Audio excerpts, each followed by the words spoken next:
Welcome to the I'm Such a Pisces podcast. We're two friends taking an explorative journey into all things astrology and a little woo. I'm Christine. I'm a creative, intuitive counselor and coach, and astrology enthusiast. We Pisces like to wear all the hats. You can find me on IG at The Dreamy Piscean. And I'm Shelby. I am a licensed social worker, a big feelings person, and a light skeptic. Here to learn all the astrological things. You can find me on Twitter at Shelby Tweeting, and being a Cancer rising on Instagram at Shelby Cooking Things. Welcome to our show.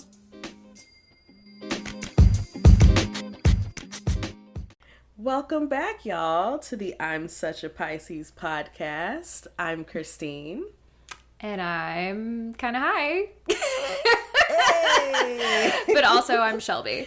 Welcome to the show. Welcome, y'all. Yes, we're having, just a little sesh. Yeah. Sorry, that was like a really abrupt way to start the podcast. I feel like if I say it, then I'm less self-conscious about it. Right, we just go ahead and put it out there. Yeah. This is what's happening. Exactly. It's been an eventful week, to say the least. Yeah. So we are just getting the vibes right, right? Yes, the vibes are right. I lit candles. I don't know why I don't always light candles while we record. I don't know. It feels like... Yes. For some reason, when we switched to virtual recording, I was like, I'll just be in my office or whatever. But I'm like, no, I still need the vibe. I need the Christine's house vibe, because it's always like, come on, nice and calming over there. So anyway, I'm recording in the dark. Okay, we're having a dim lit session as well. You look like with your little vignette and your lamp on and the smoke and the incense going in the background, you look like a beat poet or something. Like, it's great. It's really the right vibe. I am down. Listen, it does give that kind of vibe, though. Yeah, it does. It's like, I feel like you're gonna read me some poetry really quick. It's like, cosmic love. You are my cosmic love. Aquarius, Pisces. I see what you did there. If you can see the hand movements that are going with it, it's like perfect. Like, have you seen that video going around on TikTok of there's like a little lizard and he's on a little stick and he's kind of like he's like climbing up the stick real slow, and then he gets to the end of the stick and he doesn't realize that the stick is gone, and he just keeps putting his hands up like he's gonna climb, and people have been like stitching it with beat poetry because he's just doing the hand movements like that, and I feel like that's what you were just doing. It's nice. Like, words come to me like. How Melissa many would more? Be very embarrassed of me. How many more days on this podcast are we going to record where I word for word explain a TikTok? I keep saying I'm going to stop doing that, and I have yet to do it. So, okay, sorry. It's so hard. We just want to share the TikTok love. It's not the same, but anyway. Well, how are you? How was your week? How are you? Right. Right, yeah. I'm good. I had a pretty busy week. I was out of town last weekend, and then I got back late on Monday, so I've been feeling like a day off all week, kind of. Yeah. But yeah, now it is Thursday, and my weekend starts tonight, and yeah, I feel good. I'm feeling good. All right. I love to hear it. Yes, my week, we've talked about my week. Yes. It's been very eventful, very exciting in some ways, and also probably we didn't talk about, but I'm like, we're gonna get to Saturday, we're gonna make it, we're gonna power through. We got some things going tomorrow, Yes. All right, it's gonna work out timing wise. It's gonna happen. I'm like, am I gonna have to stay up all night tonight? I don't know. Maybe. Maybe. It's like I'm preparing for a market tomorrow, and I'm doing like some sound healing music before that. And I'm like, okay. Oh. I think like most of the time people get out early. Mm-hmm. And it's like TSU's homecoming this weekend, so there's like more motivation for the day to end earlier. Right.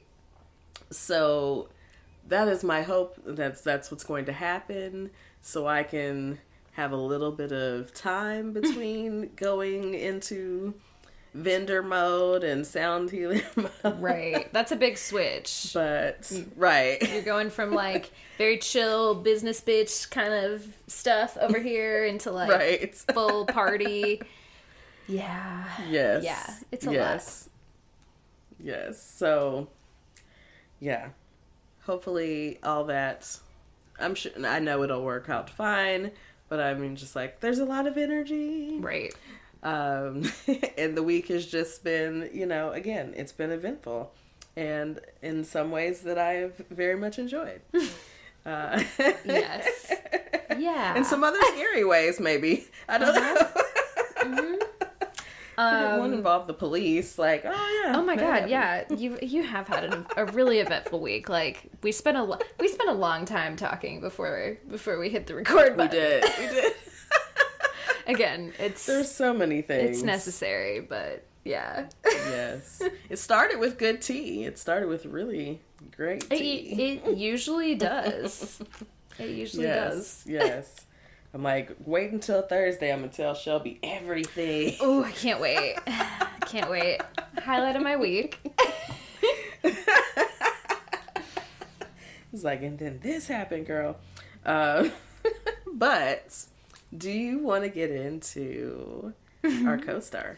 I do. I actually really want to know what yours has to say about the week that you've had. So listen, I saw it in the preview, but I didn't open it. So it says, give yourself permission to show up late. Okay. And the fact that I was late to work this morning. You did just say that. You just said that. Was kind of funny because I saw it later. I saw this later because I think my notification like pops up around like they try to hit the 11:11 time. I've noticed. Oh, that's what it is. Okay. Because it usually shows up around 11, and I'm like, I feel like they're trying to hit 11:11 on these notifications. Yeah. But yeah, I was like, yeah, I wasn't that late, but it was like pull up to the front and just jump out and do okay, I'm working now. Like no transition time at all. Right. That's like, rough. Look, my coworker taught me that because that's what he does. He's like, I don't even move my car to the back until we're done. Like, so we just go and park in the front and stand in the front of the school until, let the kids in when it's time. And then, we stand there and up until the start of school. And so then he's like, yeah, I just drive the car around after that. And so I did that today because I was a little late. Work smarter, not harder. Right?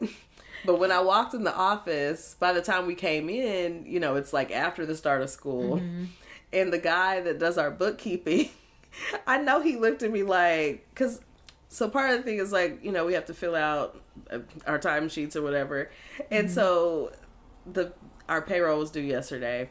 And so or it's due today, and he has all our stuff yesterday and all this kind of stuff. And so we have to pre-fill out today. Mm-hmm. And I know he looked at me like, you did not fill out that on your timesheet. Right. Did you just get in? Because he is a stickler. This guy, every time I have communication with him, I'm like, I really just want to ask him what his birthday is. Because I just know he's a Virgo. I know it. Capricorn, he is so meticulous. Very on top of it. Yes. I'm like, whoa, it's a Virgo. All right. He's very nice. I like him a lot. But he is stickler. He's like, and use a blue pen. And he's God. If you don't have one, here's one. Down to the color of the pen, huh? Yes. Okay. Yes. That's a little much. It's a little much. It's wild. So I know he was looking at me like, I know you didn't just walk in here at 8:06. And I didn't. I was outside working. Right. You just didn't see me, but people can vouch for me. The kids will vouch for me. Like, look, yeah, the kids will vouch for me. Right. Girl, wow. So anyway, I guess I gave myself permission, so I did that. That's good. So, my dues, canvas. Okay. Lotion. Ooh. My oops. Okay. Don't be ashy. Don't be ashy. I'm not even going. Yeah. Yeah. Rubber gloves. Rubber gloves. I don't like the rubber gloves lotion combo. That feels a little weird. So, well, I'll tell you a rubber glove situation from today that should have been the rubber glove situation. Me cleaning some throw up off the floor. Oh no. With a rag. Ew. Why? Did you have to do that? Well, wait. No, well, I just, it was like the child was standing there and she was bent over and then there was this mess on the floor. And then I sent her into the bathroom to do what she needs to do, clean up. So I'm like, I don't know. Sometimes I feel uncomfortable about asking people to do things like right. the custodian. It's like, can you clean that up? I'm just like, I'll just get this rag and I'll just, try to, but try to help or whatever. They have, sawdust and stuff to, And that's what he went and did. And I was like, oh. Yeah. They have a whole process. It's not that I get one to help, but he probably came in there now, you made it worse. He was like, just throw that in the trash. Yeah, we don't want that back now. We don't. It was hilarious. I was like, see, this is why you just need to let him know next time. I feel like that's that's a life lesson, is just sometimes you have to ask for help, not because you couldn't do it yourself, but because someone else would do it the way that they would prefer it's supposed to be done. Yeah. Yeah. There's a process, girl, and that's not it. You're right. I'm like, all right. Yeah, that's true. Dang. That is always a life lesson for me, asking for help. It's hard. I'm also very much still struggling with it. Man, sometimes the need to just do it myself just circumvents my conscious thought. I'm just not even really thinking about whether or not asking for help would be an option. It's right. It's deeply ingrained not to. I'm just like that little kid who was like, I don't need any help. You're just literally just telling me a story about a kid who was like, no one needs to help me. He said, I'm a man. You're a baby. Well, you're a baby. Right. You're literally a child. You're not. He's like, I don't need anybody's help. Okay. We were having this conversation because he handled something himself that he should have taken to his teacher.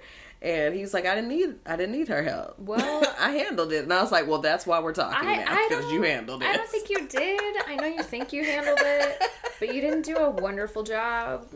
I really do appreciate the effort, but that's not it. It's not it. I just, I hate to see a baby with the toxic masculinity. I hate to so see soon. it. I hate to see it. It's ingrained so quickly. Mm-hmm. Hate it. We're gonna break that. Mm-hmm. We're gonna break it. Eventually. That's why you're there. Yeah, that's why I'm there. Because I'm like, no, baby, that's not it. But it's not. Don't want you to be that man. Don't want you to be that man. But anyways, my don'ts. What about your don'ts? Conjectures. Okay. Ooh. Destruction. Mm. And credit card. Don't do a credit card. Don't do a credit card. You know what? I'm not really in the market for one, so. That's probably good for all of us. Just don't use them at all. Right. I certainly don't need that right now, Yeah. Yeah. Just, we're steering clear. But that's good. Yeah, I'm like, okay, well, I think we're good on that. I don't plan to destroy anything today. Today. So we're good. Conjectures, yeah. I think we're all right. Solid. That's solid. Yeah, solid. What about you? Okay, so my co-star says, how are you attending to your rage? Oh, girl. And you know what? I had not seen this, but this morning, I went to the gym. I joined a gym, like officially. I've been like trying out a bunch of different hobbies, but since I moved here, I've not joined a gym. So I joined a gym and I went this morning and I listened to just like really angsty emo screamo music that I used to be really into when I was a younger person, and Yes. I feel like I really like got out a lot of angst, so I feel like I am attending to my rage in a productive way. So that's, There we go. you know, I didn't even know I was doing the right thing. Right. You were just, intuitively moving through your life. Exactly. Look at my little incense. It's just adding to the vibe. It's very active right now. I'm telling you. It really is. Look, y'all missed it, and Shelby missed it too, but some stuff was happening over here with the light. Shelby didn't see the light flicker, and I wasn't recording it. Someone's in the room with I was you. like, okay, somebody is here. All right, hey. I mean, they seem friendly enough. Right? So. Yeah, they're just here vibing with us with the podcast. So, all right, we'll take it. that's what we're doing. Continue, friend. All right, what else should we do? What are we doing today? Okay, we are doing endings. So, okay, if anything needs to end, considered. Today's the day. Bad poetry. So you kind of already did that for me. Thanks. Okay, we already did that. Yes. Cosmic love. Wait a minute, you think my poetry? No, I'm sorry, friend. Your poetry was great. I'm just playing. Aquarius. Pisces. Pete says, yeah, Mom. I mean, Pete. What did I just say? Right, Keith. I was trying to say Pisces, and then I was trying to say Keith, and then I said Pete. What's wrong with me? What's wrong with me? All right. Keith was trying to tell you not to give you any more poetry. Yes. The other thing we're doing is bonfires. Ooh. Now, I really love a fall bonfire. Like, the air is kind of crispy. It's cold outside. Yeah. The fire is like warm, but it's not like cold. It's not the winter time, you know? Yeah. It's nice. So, bonfire very sounds nice. good. That sounds good. Okay. I would love to attend a bonfire in the next week. Who's having a bonfire? Let us know, please. Let us know. I'll drive. Right. Happily. We'll drive. Happily. Yes. Okay, so our don'ts are expectations. So, no expectations. Ruthlessness, which, okay, you know. All right. All right. And ultimatums. So, you know, just no, like, dramatic fights. No, you know. Yeah. Yeah. No ruthless ultimatums. Right. Yeah. It's intense. Mm. I will say the Aries full moon is this weekend, right? The blood moon. Oh, yeah. So I feel like people are going to be prone to like kind of an exaggerated emotional anger. Oh, girl, that just hit me too. I was like, oh, Really? the full moon is this weekend. Okay. What's going through your head? What's going through your head? Well, Yeah, okay, all right. That's good. Yeah, we'll talk about that later. That's some off mic content. Sorry, guys. welcome back, y'all. So let's get into some relatable content. Let's do it. Oh, my screen just got so dark. Do you want to play Guess the Celebrity Birth Chart before we get into Yes. our cosmic love content? Absolutely. Okay, so we're switching it up a little bit this week because it's been really hard to guess. Because I've been failing miserably, y'all. It's okay. We've only done 2, but we're switching it up a little bit. This week, I'm going to tell you the celebrity, and then you are going to guess their placements.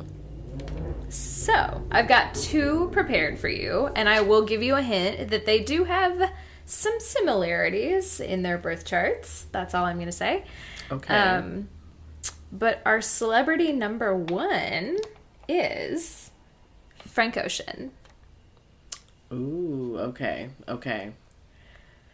So, what do you think? Let's just go big 6. So, like Sun, Moon, Rising, and then Mercury, Venus, Mars. I feel like at some point I looked up Frank Ocean in some way, and now I'm going to feel bad because I'm probably going to screw it up. Let me think. Okay. I definitely feel like there's water sign. Frank. Okay, so let's say... see, this is where I'm like, I don't want to be wrong, so I'm like overthinking. Okay, so we're gonna go. There's also a lot to choose from. Yeah, I'm gonna say. I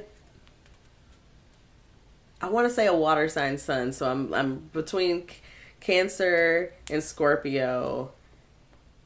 Something makes me want to say Scorpio. Not sure why, so I'll just go Scorpio, sun. Or maybe I should go. Do you want me to tell you? You want me to? Oh, tell me. Now, tell me an element. Oh, I was gonna say, do you want me to tell you as you guess, like if you're right or not, or do you want to guess the whole chart? Oh, I mean, you can tell me as I go, like Okay. However, I'll tell you as we go, and then also you were right; it was a water sign. Okay. It was so. Was it what I said, or was it different? It was what you said. He's a Scorpio.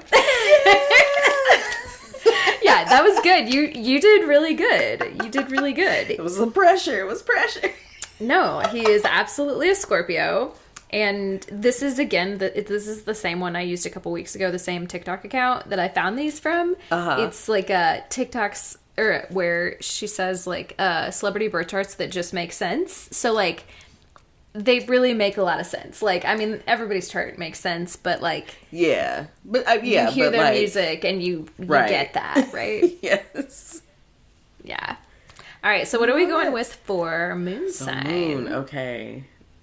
Okay. Give me an element. It's an earth sign. It's not what you would expect, or at least not what I expected. Is it Capricorn? It's Capricorn. Yes, come on. 2 for 2. Okay, I think we found a game that Christina's really good at. Here we go. Look, we might find out why in human design. All right. Okay, so now, what about rising sign? What do you think the rising sign is? Is it also a water sign? It's also a water sign. Okay, so now I want to sit between Pisces and Cancer, and I want to say Pisces. You were very close. He is also he's also a Scorpio. Oh, it's also Scorpio rising. Oh, okay. But so I was like, I want to say it still presents as water sign. Yeah. I feel that. Okay. Now we got another one. We got the Mercury. What do you think the Mercury is? Mercury.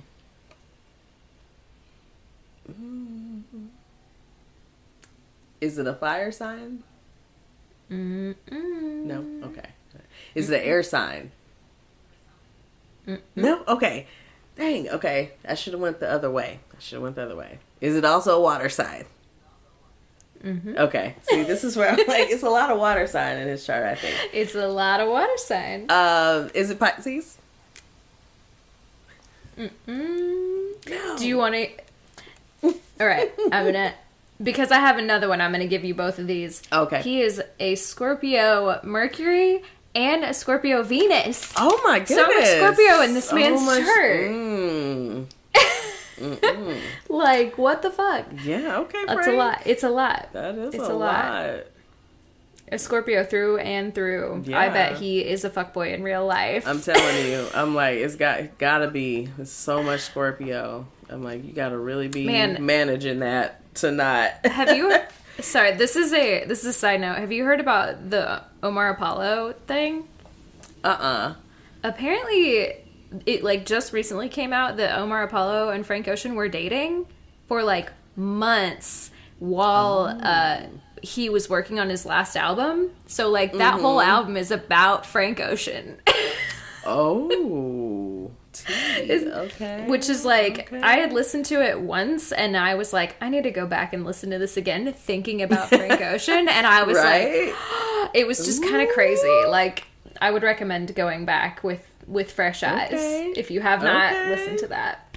But yeah. All right.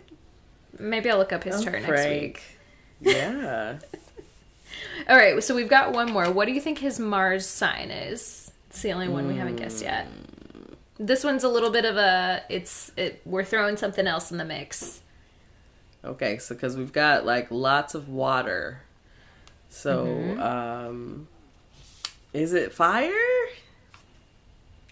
It's, oh no, I'm high. What is it?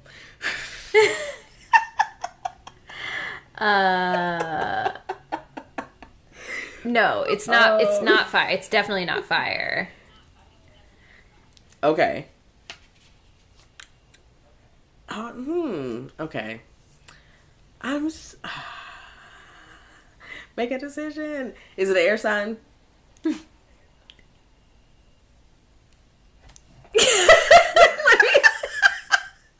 No, I'm like, I don't want to be wrong. I don't want to be wrong.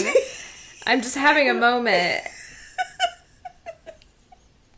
I don't think so, but I just want to make sure. Oh. Why is it so hard to find this? Oh, it is. It is an air sign. Is it Aquarius? No. No. Is it Libra? It's Libra. Okay. That does make sense. Yeah. Why was I like, Libra? What is Libra? I like could not think for like, She's God, like, how long have we been doing this podcast? What's wrong with my brain, dude? We'll have Shelby pull up the chart when we record. Just keep this open. I really need it. Just give me the chart. Look, right, like. Come on, girl. Let me just embrace it. Yes. So, do we want to do another one, or should I save it for next week? How are you feeling? I think this one's funny. I'll do it real quick. Okay. So this chart has a lot of similarities to the last one. I'll just throw that out there. There's a lot of similarities. Okay. It is Snoop Dogg.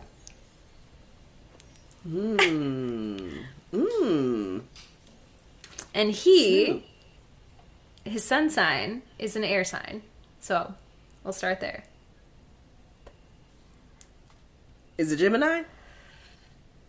No, okay. You just have to start there, You have to start there, because, like, every point, rapper... everyone's a Gemini, right? Right? Okay.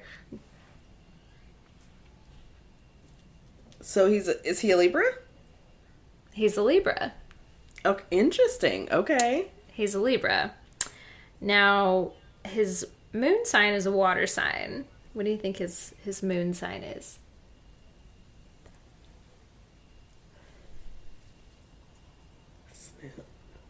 Is it Scorpio? It's Scorpio. Yeah, I'm like, it's got to be Scorpio. I can't see as Cancer. Definitely not Pisces. Definitely not. Definitely not. Yeah. Another Scorpio placement. All right. What about his rising sign is an earth sign. Okay. Let's see. We going Capricorn? Taurus. So, see, that's why you need to trust your gut instinct. See, there you I thought go. Taurus, but I'm like, also, he makes money, so like Capricorn. Right. No, that does track, but I feel like he's I could see him as a Taurus guy. Like, he's just a little too chill to be True. presenting as a Capricorn, as a Virgo. That is very true.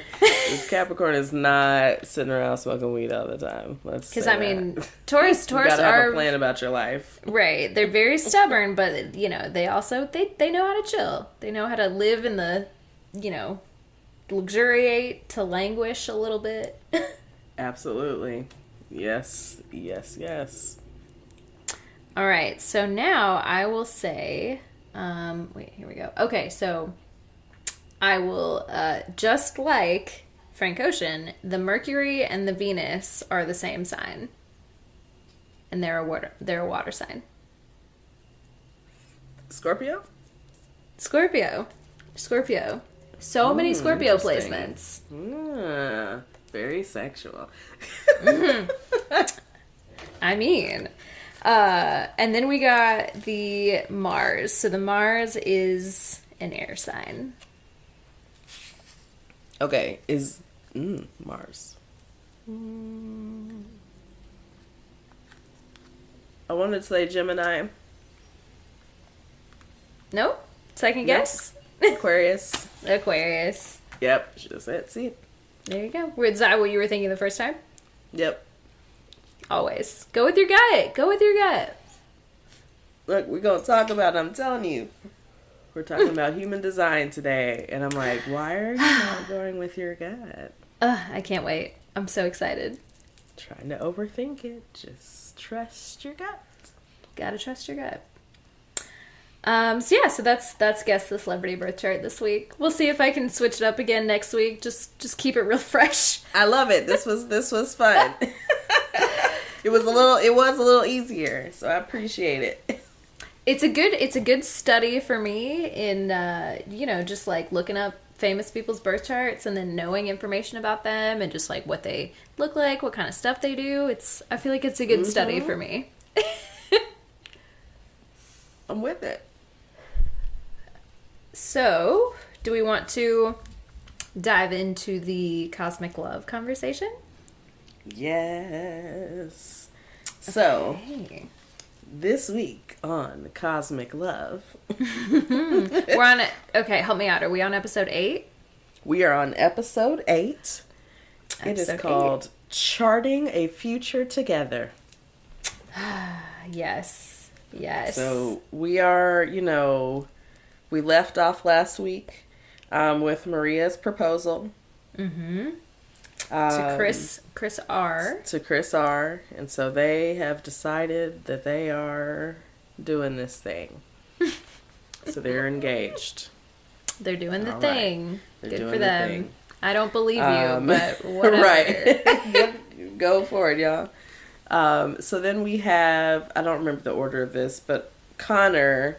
Yes. Connor and Yana have decided, like, they're going to try to they're not going to get engaged. Because Connor's like, that's just too soon. That doesn't make sense. Right. Which is so reasonable. Not wrong. Right. It's what reasonable. I wanted everyone to say and do. Right. But, like, for some reason, Connor's the only one that did. Right. So give it up to Gemini. That makes sense. Like, yeah. I've he can't make up his mind. And thought over this. That doesn't make sense. So he's like, let's just keep this thing going. Let's try to, see where we go. So she's like, I think he's overthinking it. I think she did say something along those lines, like he's overthinking it, but I'm rolling with it. Cause what is she? She's an Aquarius? Aquarius. Mm-hmm. That's right. Mm-hmm. Okay. Yeah. She understands, you all up in your head. It's a lot of mental energy. Yes. So then we have Noel. Is Noel next? I think Noel's actually last, but okay. We should talk about Noel. Yes. Yeah. Yes. Because I have a lot to say about the other one. Yes. And I think I have a lot of notes here about Noel. Or not about the other one. Yes. So the first thing, so I'm watching this scene with Noel, and they have them in this like low pool. Why are they in a swimming pool? Okay. They're like, he's got his pant legs rolled up, and I'm like, I get the water sign thing, but like they gotta like take their shoes off. He's like, these women are walking up in heels, Okay. dressed up. Here's the thing. They keep doing this thing with the dates where they like two people go on a date and it just feels like a normal date, and then one person goes on a date and it's like, bam, like we're talking about your element. Like, right, yes. When they took Maria rock climbing, and I was like, oh, earth sign, right, got it. But then the next 3 days, the 3 dates that they showed didn't correlate to their sign at all. So I was just like, okay, why did they have to do this with the water right now? Like, I really, you know what's like, about to this happen. is dangerous. Yes. I'm like, somebody gonna slip and fall. Like, right. That's what I was thinking watching that. Like, girl, I gotta take. She like, look, I done got cute. Like, I got my heels on, my toes done, whatever. Like, and now I gotta take my shoes off and step in this water. Like, yeah, what? Like, okay. So, yeah, I said this water trap. It's beautiful, but a little risky. So yeah, someone did not think that all the way through. No. So, Noelle, it kind of shows us like this scene where you're seeing Noelle meet with Morgan and Jasmine, and at first you're not sure who he's meeting with first. Right. But I think Morgan knew, right? Like that he was not knew going to choose her, right? All knew. Yes. And so, I think he had a lot of positive things to say. I think they liked each other genuinely. Yeah, I agree. And right, like, if I had met just this person, I've been presented with all of these other options, like, maybe something would have happened. Right. But so he, said goodbye to Morgan. And then, so next you see him meeting with Jasmine. And again, she has to take off the shoes and whatnot. Mm-hmm. And they're, talking or whatever. And so it kind of, he was stumbling and fumbling a little bit. Mm-hmm. He was nervous. He was very nervous. It's weird. You don't often see, I feel like you don't really see Pisces or water signs generally sweat that much. Like, yeah. I don't know. Just like, ooh, wow. Yeah. But in his little confessional parts, he'd be like, I don't know, can it be with one woman? Such the way Pisces. They pan back and forth to like, I'm ready to spend the rest of my life with you, to like, what did I just sign up for? Like, we're really married. Like, we're really getting married? Like, yeah, we're committed? Yeah. Like, oh shit. Like, hold on. I thought this was just like for the show. So... but he gets through his proposal to Jasmine, and, she ultimately says yes. And then rain falls from the sky. Magically. Magic rain. And I said to myself, I want to ask Jasmine how she felt about that rain. Because now I'm like, now listen, we are black. This was a white person's idea. This is absolutely a white person's idea. A bad one. That's real cute and all, but first of all, no.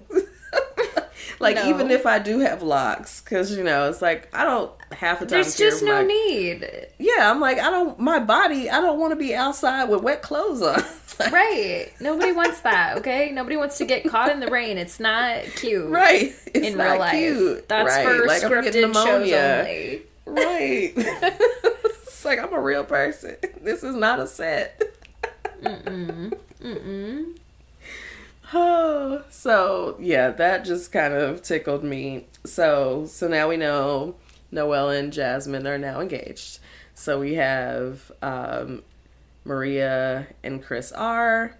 We have Noelle and Jasmine, and we have Connor and Anna. Not Anna.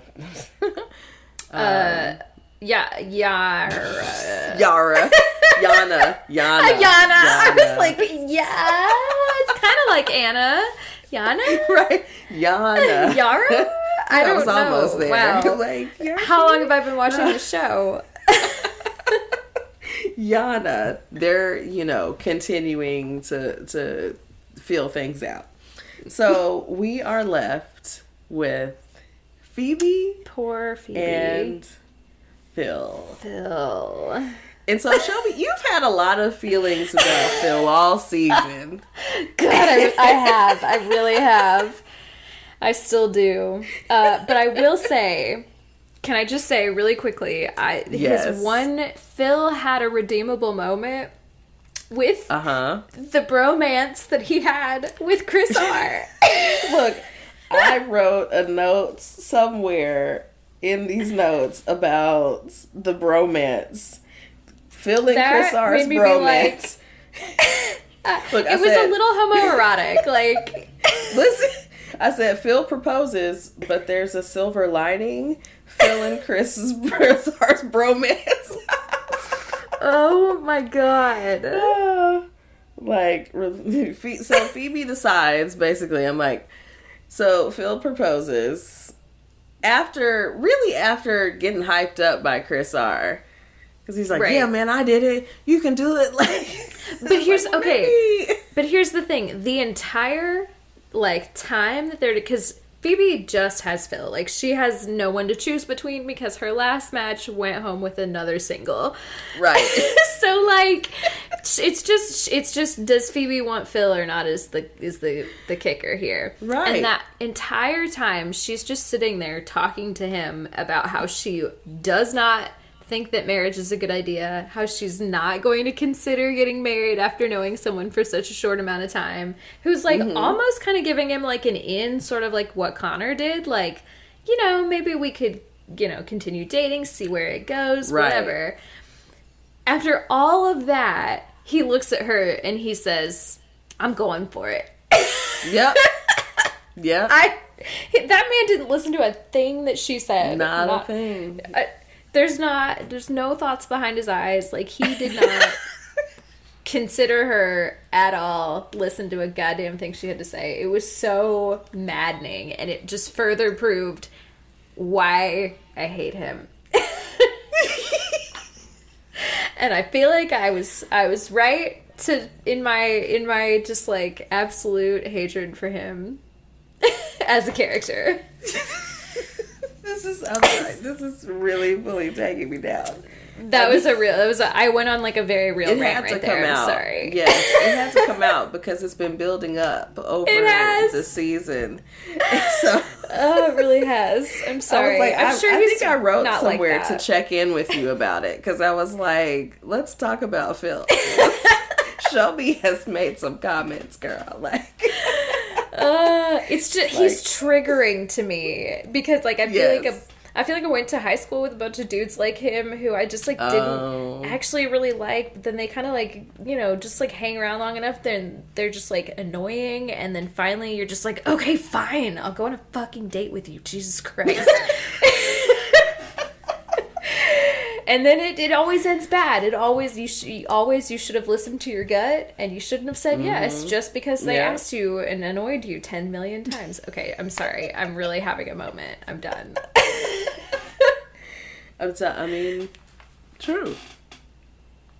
Yeah. All true. Yeah, I've had some personal experiences with some people who are like that. I'm trying to take it out. I'm sure he's fine in real life. Just never know. Phil is devastated. And this was the rest of my notes. Phil is devastated. Not really. But yeah. Yes, the silver lining is that, he has this budding bromance with Chris R.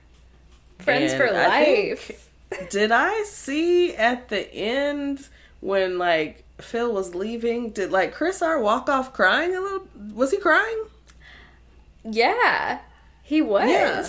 I was oh, this is deep. Okay. Yeah, they meant it. Oh, yeah, I feel like this is a theme that continues to come up in dating shows, these bromances. Mm-hmm. They're powerful. These guys are going on here to meet other guys. You know what I mean? It's really hard to meet people when you get older, It's how you gotta go on a whole reality show to make friends. But then you got a friend for life. It's deep. It runs deep. Yep. They're all the way there. This is wild. I was like, okay, come on. So I thought that was a heartwarming part of the show. It was. Good for them. Yeah. And so I guess, after that, Phoebe, immediately decides to leave. Mm-hmm. I thought maybe she would spend the night again, but I guess not. She's like, I'm out. So. Right. Yeah, it was kind of abrupt. Felt like to me. Mm-hmm. But I mean, I guess what else is she going to do on the show? True.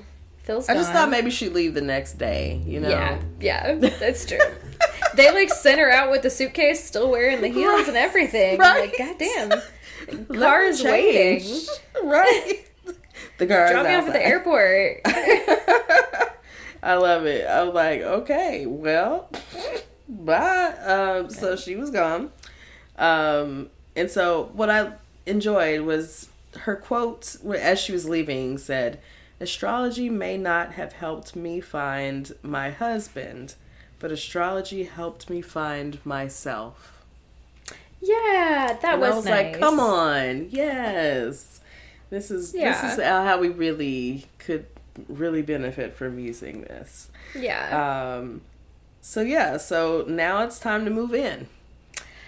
Ooh, man, they go right into it too. They just right into it. Straight from that romantic moment into now you get to see how disgustingly this person's been living for the last listen, however long they've been in the house. Let me tell you, those men's rooms. Man, they were not nice. They were not. Jasmine Jasmine came in with the cleaning supplies. Like, look, I'm ready. Come on. Got it what together. Is this? Because I can only imagine how bad a Pisces man not to harken back to our last episode, but right. I know how I am. But... I know. Yeah. So I can only imagine. I really can only imagine. Yeah. I hope you got some Virgo in your chart or something to help you through life. Or a Gemini Jasmine who's willing to put up with it, I guess. Right. But, she probably going to get him together with cleaning up. Right. In general. It's like, if this works out, this is not going to be acceptable. Right. She walked in and goes, the trash is supposed to go in the bag. It's like... The dirty clothes are supposed to go in the hamper, not next to it. He's like, it's close enough. Yeah. I think that you also reach a point in life. These are younger people, at least than me. Right. To see certain things when you visit someone's space gives you pause about, being involved. Yes. It really does. I don't know about that. I mean, I also understand, it's hard to keep a hotel room clean, because that's basically what it is. Yes.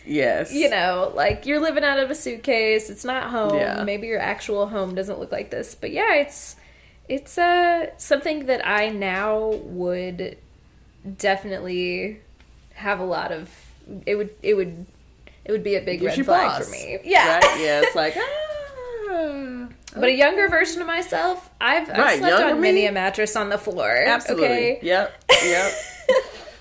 All kinds of situations. Yeah.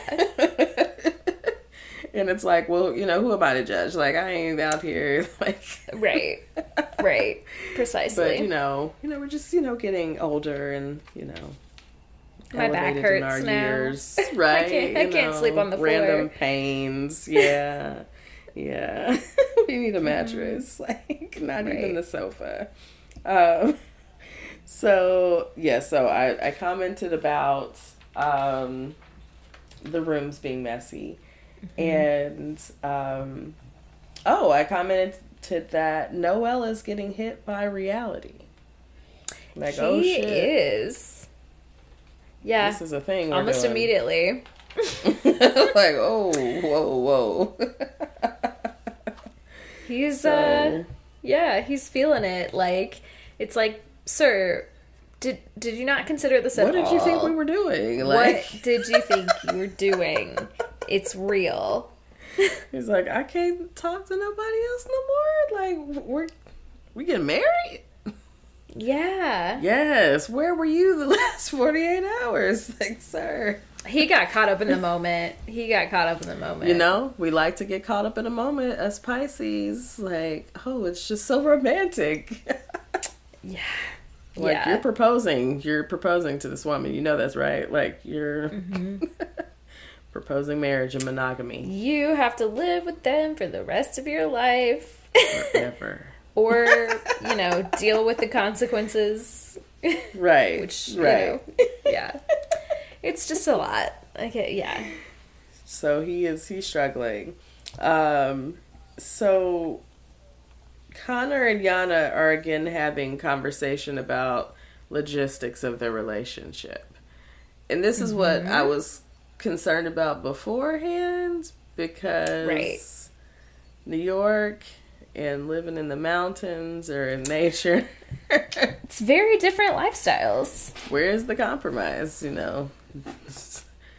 Where's the compromise? So I'm not sure what they're really gonna do.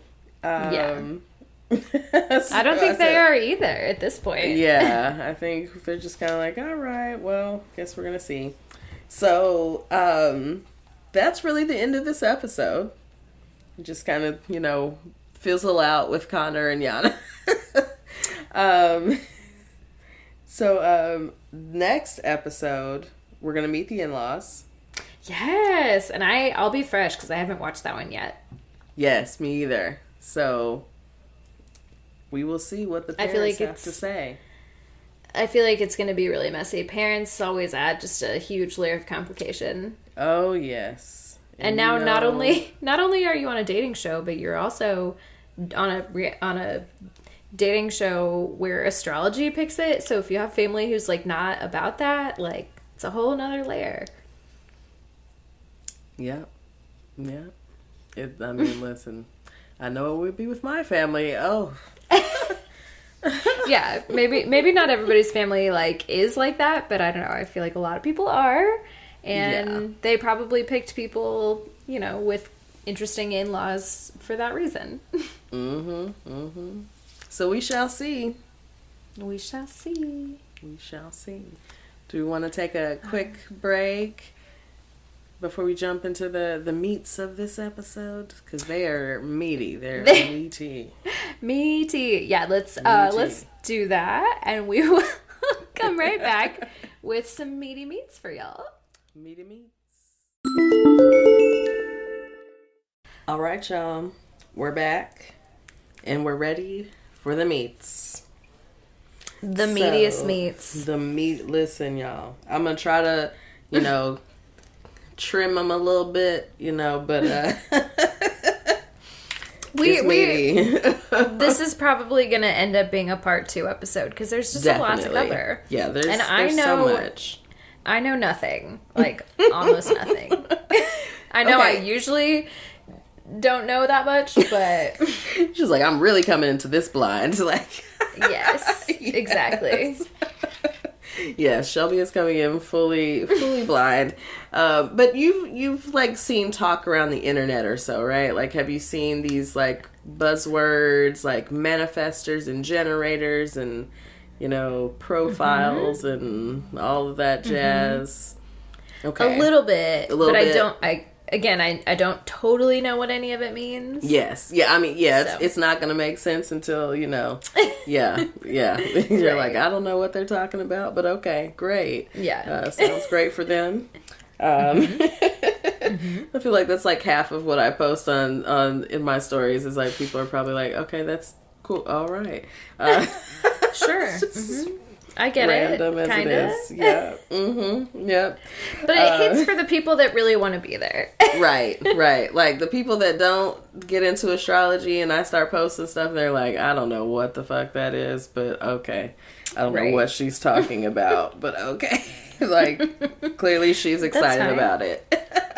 Yes. Doesn't have to be for everyone. Right. So, we are talking about human design. That's what we're getting into today. So, Shelby, did you have a chance to pull up your chart? I did have a chance to pull up my chart. What did you think when you pulled it up? I thought, this is cool.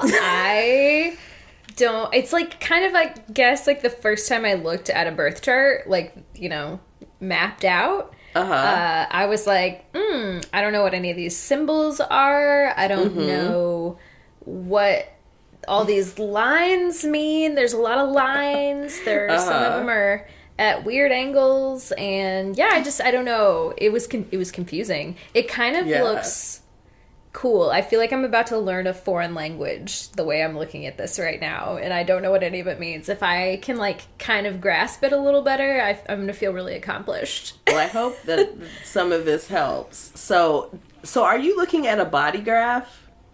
I am. Okay, perfect. Yes. So the initial, like, you know, when you pull up your chart in Human Design, you're like, okay, so this is very interesting because you have this like body graph, and it's, you know, this profile kind of, or outline of a body, and then you have these things that kind of look like chakra centers that are going through the body, but there are a few more, and they're not necessarily like all linear. And then you have all these lines connecting all of these colored or not colored, you know, shapes that are in this body, and you have numbers, and there's so just a lot. Yeah, there's a lot of numbers. And there's just a lot going on. Can I just really quickly? Yes. I don't know if we actually said this. Like, for anybody who's never heard of Human Design, this is an astrology adjacent topic. Like, this isn't really astrological per se. This is just one of those cool, like, very mystic things that people are very into, and they feel like if you're into one, you're probably into the other. Yeah, I just didn't want anyone to get confused and think we were talking about an astrological concept. I feel like most people know that, but some people might not. Human Design actually does incorporate astrology. See, I know nothing. I know nothing. Well, you were about to learn. But yeah, so astrology, Human Design is actually made up of several modalities, if you will, and astrology is one of them. Okay. Also, you know, since we're on the topic, the I Ching, the Kabbalah, and Vedic philosophy. So it's considered to be a New Age system, but it, you know, contains all of these things. So it's very complex, and like when you're looking at the body graph, when you pull up your chart, you're like, okay, there's a lot happening here. Yeah. And, you know, as there is, right, with us, there is a lot happening always. That's true. Yes. So now, we're not going to necessarily get all into your body graph on this episode, but there are some, I'm not sure what the printout looks like from the site that I sent you, because I couldn't remember the original site that I had used, like however long ago when I first printed my first body graph, and then I did not actually go retrieve the body graph before getting on the mic. So I was like, okay, this site works. So I don't know what it looks like, but it should give you like your type and your profile somewhere. Yes. Do you see that information? I do. I see type, profile, definition, inner authority, strategy, and not self-theme. Okay. Give me what those things are. Okay. Just share with us. Okay. Ooh. Okay, so my type is manifesting generator. Ooh. Yeah. My profile is 5/1 or 5/1. Okay. Mm-hmm. God, I have no idea what any of this means. This is so interesting. I can't wait for you to tell me about myself. Yeah. Definition is split definition. Uh-huh. And then inner authority says emotional solar plexus. Okay. So yeah, so we won't get to talk about all of that in depth because getting into all of that requires us to get into like all the different versions of each one of those things. Just so it gets very dense, right? Give me the basics. Today we are going to start with our energy types, but I'm going to tell you a little bit more about human design before we get there. But I just wanted you to state that for us, like what yours is. Well, let's see if I can remember mine. I am a generator. I am a 2-4 profile.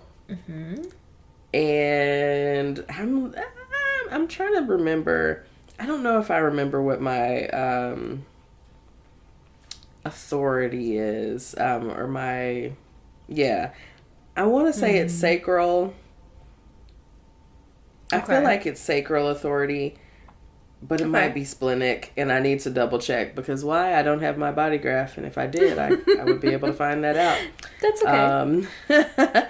So yeah, but the first two tell you a lot, like your type and your profile tell you a lot, and then just like astrology, it gets just more and more defined. To the point where you have those lines that are connecting, and then some of them are like halfway filled maybe, and some of them are all the way, and you might have a red and a black line, and all these different things happening, right? So those are gates, and those are very detailed, pieces of information. So each one of those things, and the fact that they're either not all the way connected or what colors they are, like all of those things means something. The numbers, all of the things. I'm so fascinated by this. That is so much information to spend your time looking into. I can't wait to draw in some more self-awareness. Fuck. Yes. So just letting you know, it's, there's so much. I bought myself a basic understanding human design book. And it gets into the gates as well. But yeah, it was very helpful to understand. Now I haven't really been reading up on it as much in the last several months. So even this will be a little rusty. Okay. But, I feel like we'll be all right.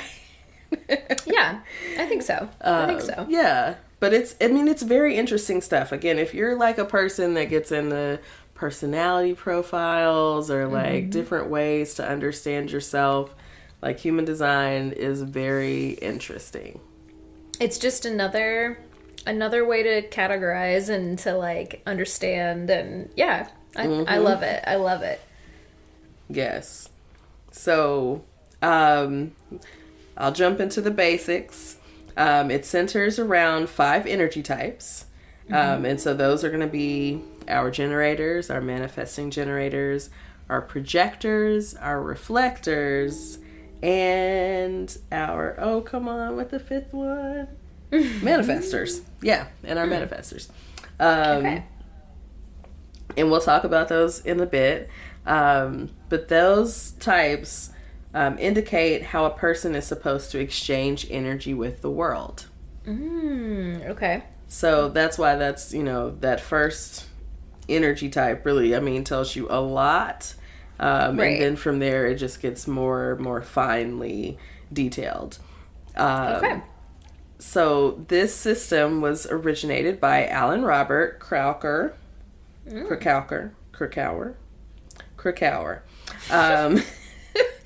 Who published a book called The Human Design System under the pseudonym Ra Uru Hu in 1992. Okay. Krakauer developed the Human Design System following a mystical experience in 1987. And Human Design purports to be a self-knowledge method which does not have any specific religious dogma or affiliation. That's great, because I feel like if it did, it would sound like the beginnings of a cult. Right? And there were probably people that are like, the human design is a cult. Like, yeah, you know, the people that are into human design, you know, I mean, again, it's, you know, it's like a lot of like spiritual community, like, right. you know, it draws from these different philosophies, and so like you're gonna draw a lot of kind of new agey folk and whatnot. If someone is like making you pay a lot of money to do something related to human design other than just like selling you a book, like maybe be cautious, make sure it's not a cult. Right. Right. You know, 'cause you never know these days. I mean, you think you're just joining a, you know, development group, right? Self-development group. And don't fall for the trap. Don't fall for the trap. In a cult. NXIVM. Look, I just got a notification yesterday that part 2 of The Vow on HBO is coming, and I was like, well, I hope it's a little more succinct than last time, but I'm gonna watch it. Right, I will too, because I'm interested, but also we've talked about this. I feel like the one on Showtime was supposed to be better because, you know, all those people were still kind of associated in some way. Anyway, I won't get us too off topic. More about human design. It's not a religion. Human design. Right. It's not, you know, you just like astrology. So it's also been described as a psychological counseling instrument and the new astrology. Ooh, big words. We needed new astrology. Okay, right, big words, because again, astrology's been around for thousands of years. Right. But this is the new thing. So in human design analysis, planets are displayed in a type of horoscope called a body graph. And the body graph shows the 64 hexagrams of the I Ching at various locations on the body. It's also sometimes shown within a mandala overlaid on the 12 signs of the zodiac. So we get that astrology connection. And so human design also addresses dietary regimen and ideal environments for living, working, and relationships. Okay. I'm interested in this. Yes, like, I mean, there's so many good things that you can, like, get out of this. And unfortunately, like, really to get deep into it, we would have to, I mean, there are whole podcasts devoted to human design, and just like ours is devoted to astrology. Like, you know, we can't spend all of that time talking about human design, but, you know, maybe every we can once pop in a series or something. Yeah. You know. Yeah. I like that. We'll see how it goes. So now we have our 5 energy types, right? So we talked about, we have our manifestors, we have generators, we have manifesting generators, we have reflectors, and we have projectors. Now this sounds very like, I don't know, me saying all those things together sounds very like sci-fi. A little bit. It's okay though. Just, you know, it's like, okay, what are we talking about here? Okay, so our biggest group is really our generators. So in a lot of ways, when you're looking at the energy types or a lot of texts, generators are all together. So manifesting generators are grouped in with generators. They're just kind of like a subset.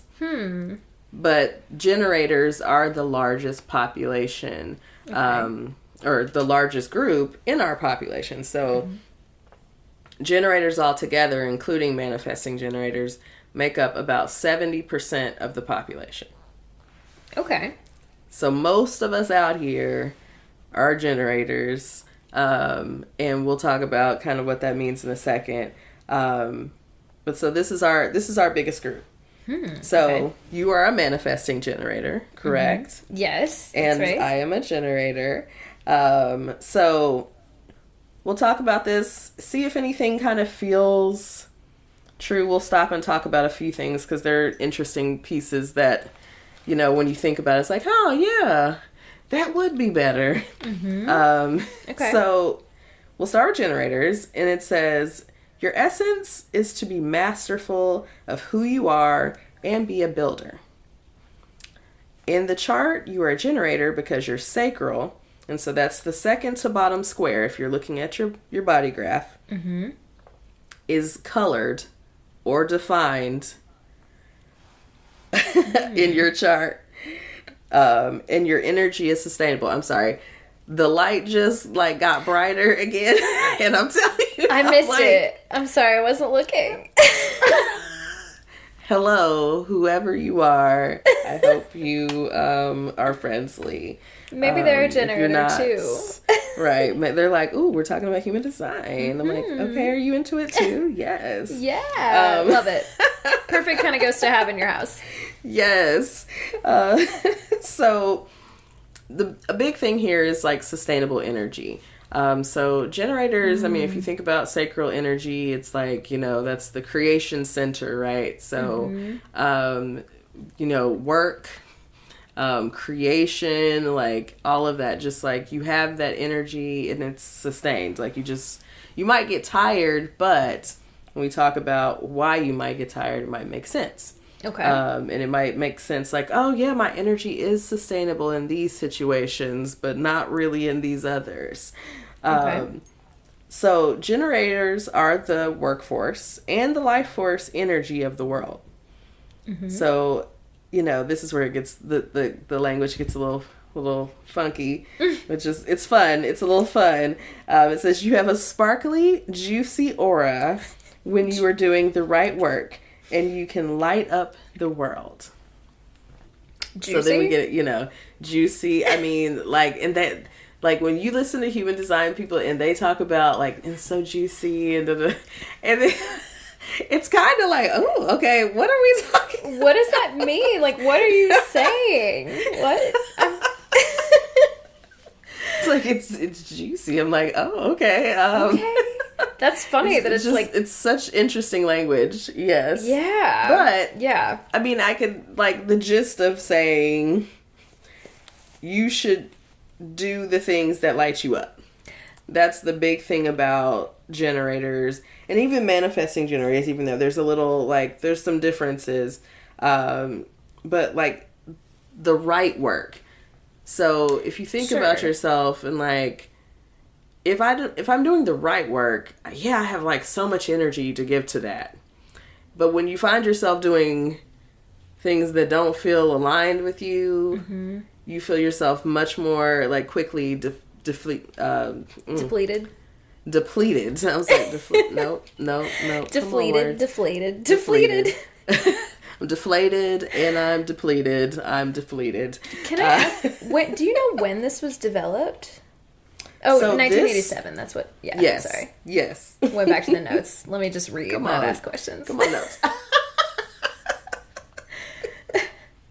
It does feel kind of like a 1980s concept for some reason. It feels a little like the fact that the biggest population of people is like the workforce. That it feels like capitalism undertones. I don't know. I'm telling you, there's interesting things. Are we sure it's not a cult? The cults of capitalism. I'm sure there are cults. I mean, I'm sure of it. Okay, sorry.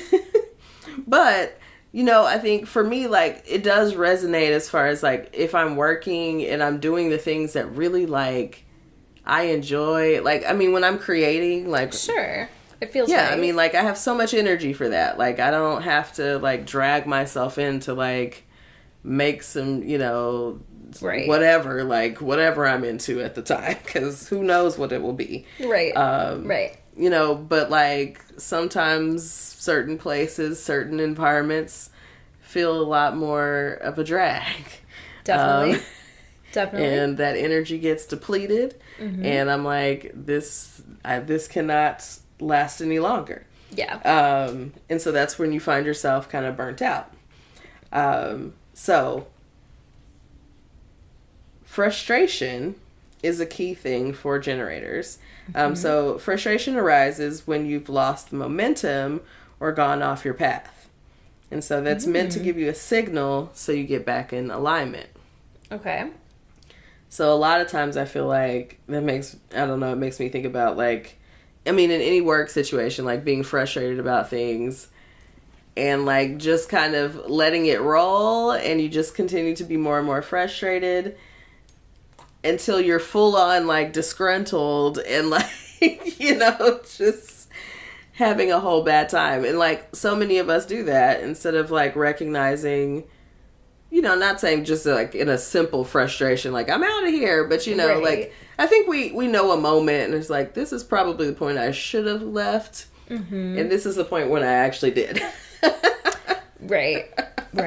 See, it's funny that you say that because I feel like I've never been in. I don't know if I've ever been in a job where I didn't feel that at some point. So I'm like, do I just like, have I just not had, like, I don't know what it is supposed to feel like. I'm just like, oh yeah. Every job that I have gets like a little less bad, but I'm still just like having those moments. Like, I mean, and I would say that, feels true for me. I mean, I didn't, again, like, until I started doing my own thing, which, how old was I when that started?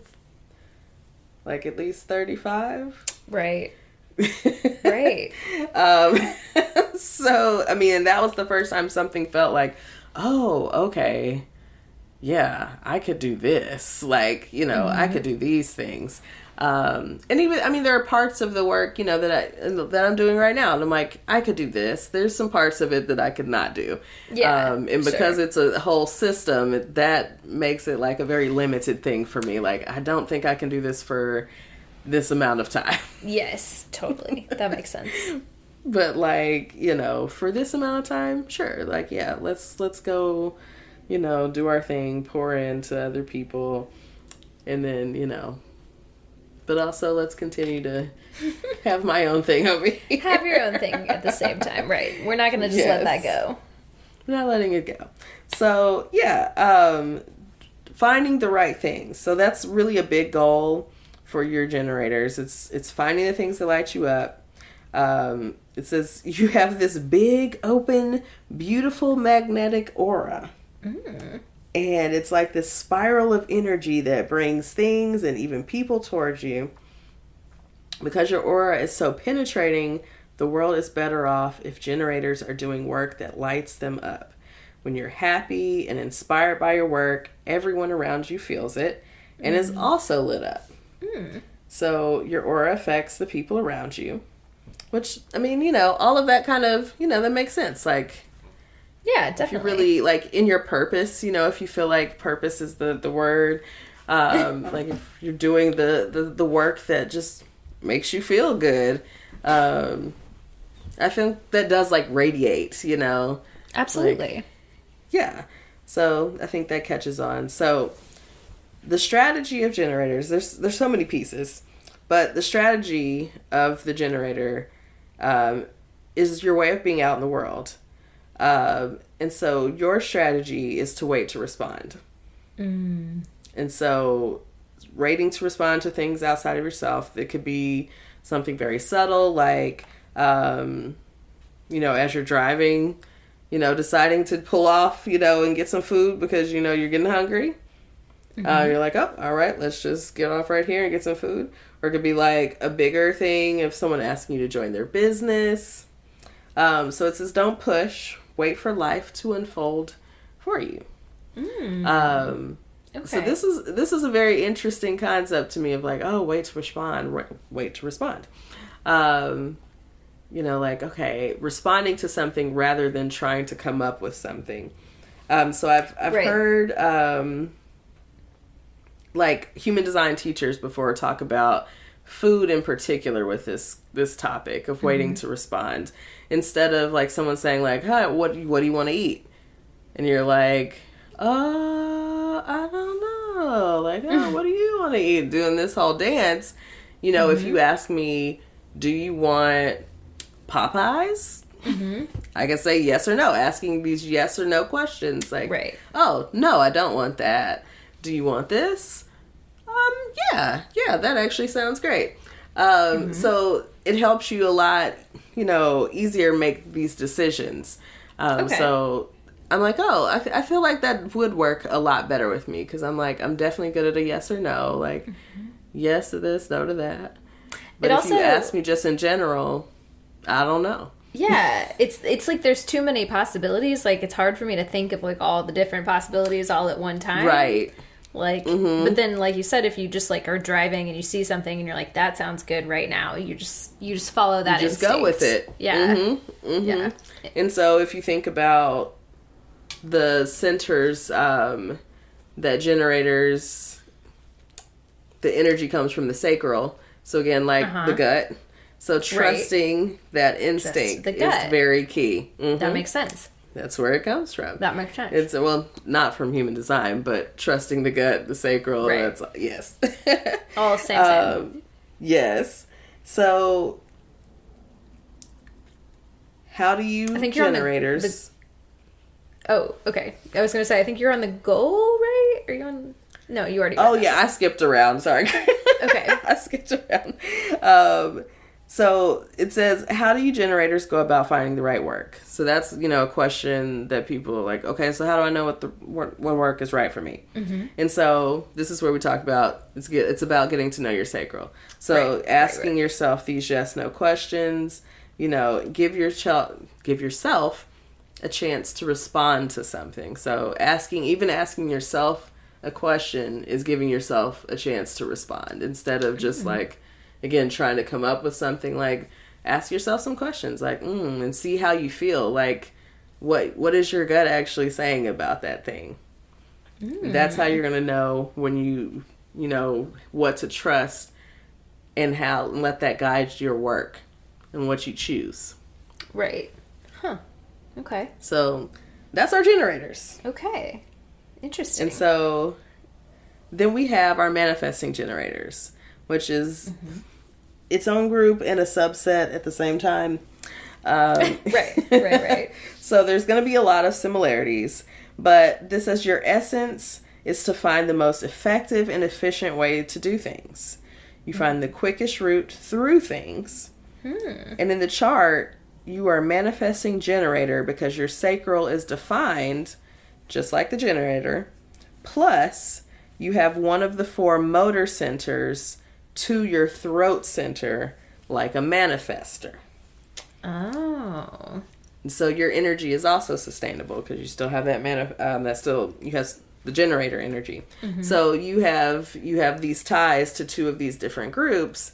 So you have your manifesting generator. Okay. Yeah. So this is your group. So this is where you get into some things about you. So manifesting generators are also the work and life force of the energy of the world. And you are uniquely capable of doing more than most. You thrive on multitasking.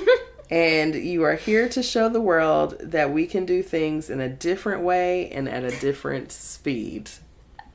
Is this why I act like a Virgo sometimes? Maybe so. I think it is. I think it is. Yes. So your emotions, so we talked about the generator, like frustration is like that motivator, kind of motivating piece. So for manifesting generators, you have frustration and anger. And together we have impatience. So you experience this, and this arises when your creative process is disrupted and you've lost the momentum. So again, that loss of momentum is a driver. Oh my God, that makes so much sense. Connections are being made. Yeah. Holy shit. And so these emotions are meant to give you that signal, right? So like when you start feeling that, I need to get back into alignment with what's really for me. Sitting with it. Yeah. Yeah. Okay, so your strategy is to wait to respond and inform. So just like the generator, you have the wait to respond. So we're responding to something, but then you're also doing an extra piece, which is informing. Okay. So again, those responses can be subtle, they can be big. But then once you make that choice, you will need to then inform the people or whoever that you will impact with that decision. Okay. And so following your strategy is the path of least resistance. So like, if you just, you wait to respond to it and then you inform whoever is involved in the decision, that is usually a strategy that will work well for you. Okay. All right. How does that feel for you? Look, I think I'm having a little bit of a hard time with the inform part. Like, inform them of the consequences, or inform them about what decision I've made. Maybe just inform the decision. Okay. It doesn't say explain it. It doesn't say, justify it. It just said inform. Like, all right. Okay. I can inform. So, this is where this gets like into, you have all these different teachers and people that are like, go through training to learn about this and, get more in depth about those kind of things. Cause it's like, well, what does that mean? Like, inform who? I don't have to tell anybody, like. Yeah. So it's interesting. This is where they, really get into their bag, I guess. Okay. It might be worth consulting someone though, it sounds like. Or, follow an account or two, see what they're, they always have their little posts. So, again, your goal is still to find things that light you up. As a manifesting generator, you have, again, big, open, beautiful, magnetic aura. And that same spiral that brings people and things towards you. And sometimes you have to try things on to see if they're right for you. So sometimes you got to try some things out. But when you're happy and inspired by your work, everyone feels it. Your aura affects the people around you. So in this way, I think there's a little bit more investigating for yourself. Like, sometimes you got to try things on. Like, I just need to try this out. Like, okay, this was cool, but maybe that's not for me. Or, this is it. Yeah, this is the thing. That really tracks for me. I feel like, I don't know if I've said this on the podcast before, but like as a kid, I did everything, but I never stuck with anything. Like I played 10 different instruments and just like never stuck with one. I like did ballet for like one season and was like, okay, I'm done. I'm over that. I played soccer for a season and then I was like, all right, I'm done with that. Like just lots of trying out things to see what works. That's what you have to do, though. I mean, there's a lot of experimentation. That was the word that was coming earlier. Experimentation. Not investigation. But, I mean, investigation. I think I made it work. But, You did. Experimenting. Yes. I think that is a big piece of this. I love this as a reframe because I always I don't know, that was always something I felt bad about because I felt like I was trying on all these things and I was like, oh, I'm so flaky, I didn't stick with anything. That's just a negative quality that I feel like I have, but this feels like a little bit more of a positive reframe. Yes. You just need to experiment. You need to try it on. So when you're making your decisions, you can figure out what you really want to be doing by getting to know your sacral. If you need any clarity, have someone ask you yes or no questions. And then answer with your sacral. Okay. So it's a good experiment to try out, have someone ask you a few questions or ask yourself, you can always do these things with yourself. But ask yourself some yes or no questions and just literally let your gut make that decision. All right. That sounds scary. Not it sounds scary. It does. It sounds scary. Shelby's like, I don't know. I'm like, I feel like I might make some wild decisions. Right. If I trust what is my gut telling me to do? Ugh. Listen, it's something, it's an interesting, I've definitely not all in just relation with human design, but have really been trying to work on like trusting my gut and like letting that make decisions at times. And it's like, I mean, I can't really say anything against it. Like, ultimately, I think those decisions are typically right. Yeah, no, I feel like you're probably right. It's that's also something I feel like I'm talking to my therapist a lot about, just like trusting myself and like really getting in tune with that. And oh man, the shit that's like piled on top of like where my gut feeling is just like it runs so deep. It's like it's hard to know sometimes if I'm really making a decision with my gut. But yeah, this is good practice and a good just like reminder that is important to do. Yeah. So well, see, it's like a therapy moment. See, it's used. Look, it can be used in therapy. I know, right? Right. So that was just our largest group, right? So we have our generators and our manifesting generators. That's 70% off the bat. So our next, we got more. Our next largest group is our projectors, and they are 20% of the population. Okay. So for our projectors, your essence is to manage, guide, and direct others. So in your chart, you're a projector because your sacral is not defined. So it would be white or open on your chart.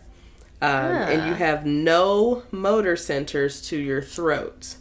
So if you're looking at a chart, you'd see a center at your throat. Right. So no motor centers are connecting to that throat. So that's how you know if you're looking at a projector. Okay. So they're a little more rare, than us manifestor or generators and manifesting generators. But they are the next largest group. So projectors have the gift of guiding and directing others by knowing how to ask the right questions. So find your projector and have them ask you questions. They can be gifted organizers and see things that others often miss. They can see the big picture, recognize talents and gifts of others, and bring people together.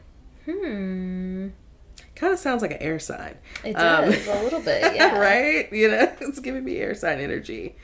So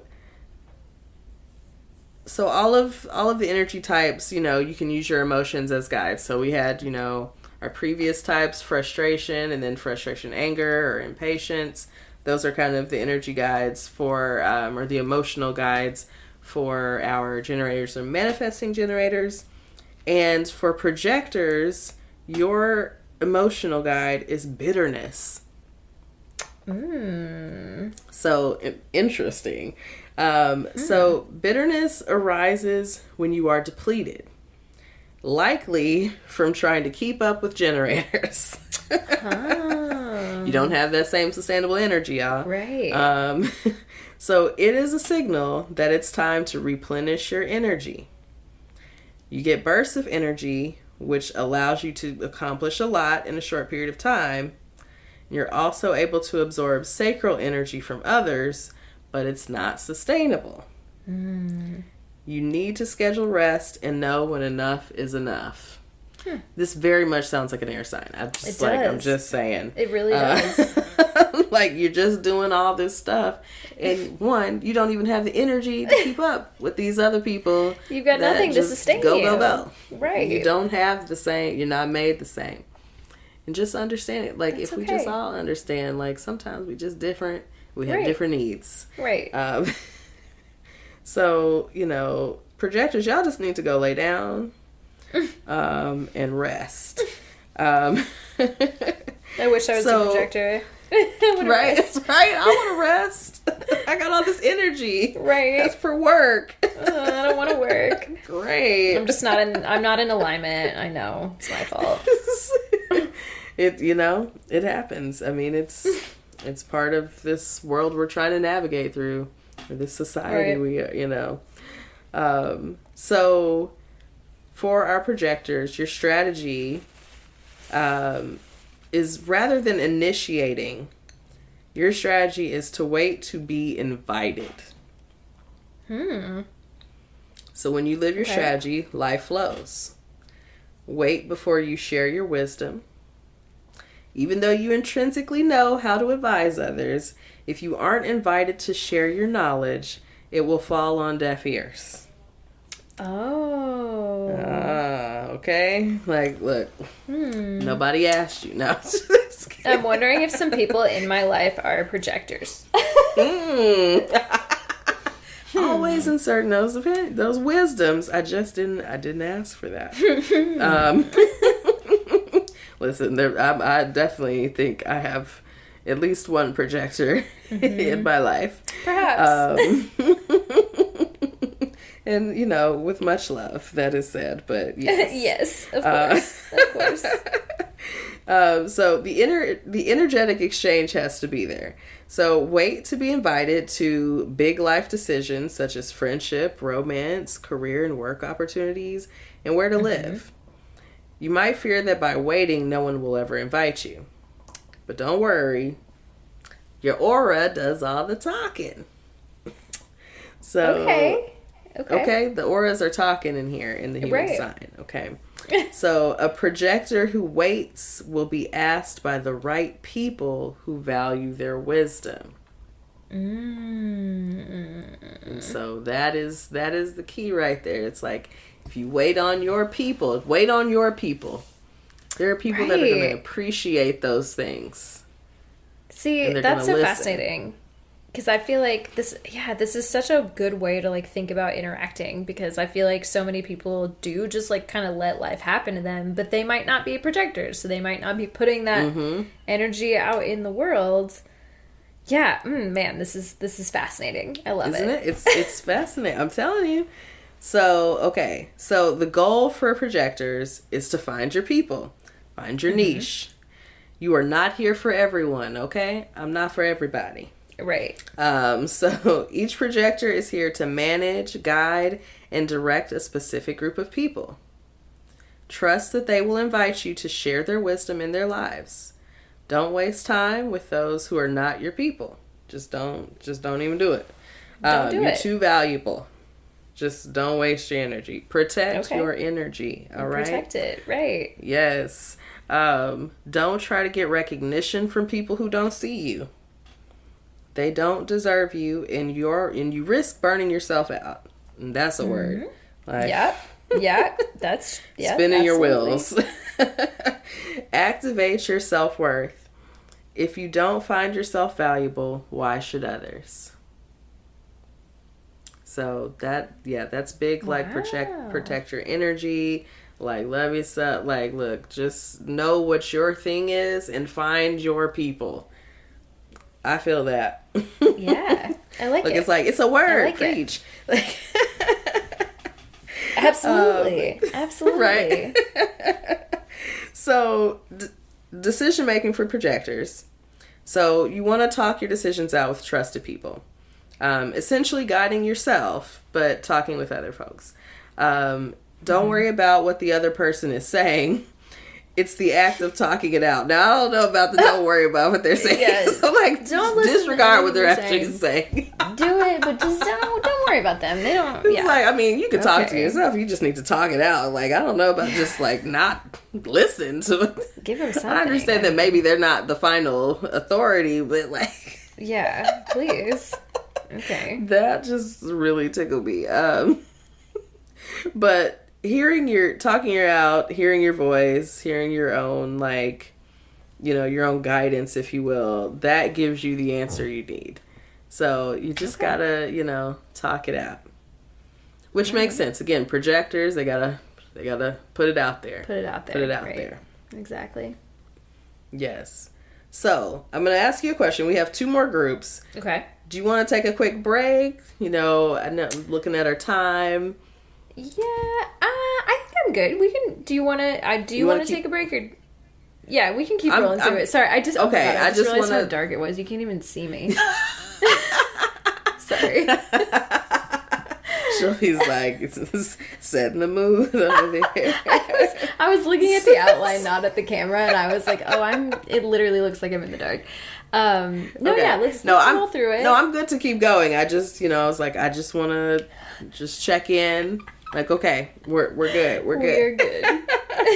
All right. So our next group is our manifestors. And they make up 9% of the population. So we're getting down pretty small. Like, this is not a lot of people. Some rare folks out here, the manifestors, manifesting. So the essence of the manifestor is internal, non-verbal, creative flow. Okay. So if you're looking at your chart, you're a manifestor if you have an open sacral, which means it's blank, it's white, and one motor to your throat. Just one. Just one. Okay. And so I think there are 4 motor centers. And so only one of them can be to your throat. Okay.